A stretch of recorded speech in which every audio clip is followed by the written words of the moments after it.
सेतो मछिन्द्रनाथको दशकर्म प्राण प्रतिष्ठा पूजाबारे केही जानकारी।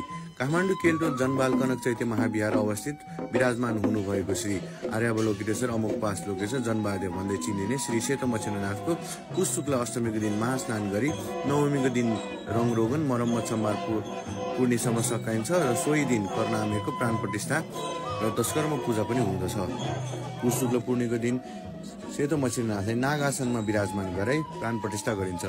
महास्नानको लागि भनी श्री करुणामयको प्राण कलशमा सारी सोही प्राण पूर्णिको दिन फेरि मूर्तिमा सारिन्छ। बजाचार्य गुर्जुद्वारा मन्त्र तन्त्र र यन्त्रबाट पूजा गरी प्राण हालिन्छ र होम यज्ञ गरी पूजा गरिन्छ। सोही होममा 32 प्रकारका गेडागुडीको आहुति पनि दिइन्छ। पूजाको क्रममा केही विघ्न बाधा सङ्कट दोष दुःखहरू नआओस् भनी भूतलाई भात छर्ने काम पनि गरिन्छ। यो कामलाई बहुहोलीगु पनि भनिन्छ।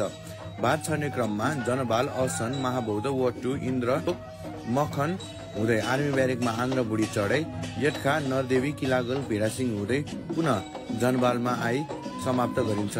भात छर्दै गर्ने क्रममा ओ भूत चे भन्दै गाली गलोच गर्ने पनि काम गरिन्छ। दशकर्म मान्छेको जीवनमा आधारित 10वटा नगरी नहुने कर्म पर्दछ। यी कर्महरू जात कर्म, दृष्टिदान, नामकरण, फूल प्रसाद प्रशासन, कण्ठ खुइए, उपानयन, चुडा कर्म, यी बाहरा जङ्कु पानी ग्रहण पर्दछ। यी सबै बजाचार्य गुर्जुले मूर्तिमा गर्ने दशकर्म हुन्। बच्चा जन्मिँदै गर्नुपर्ने सम्पूर्ण रीतिरिवाज पनि आजको दिन गरिन्छ। बच्चालाई सगुन दिने, सिसापालो बाँड्ने, नामकरण गर्ने, अन्नप्राशन आदि सबै आजकै दिन गरिन्छ।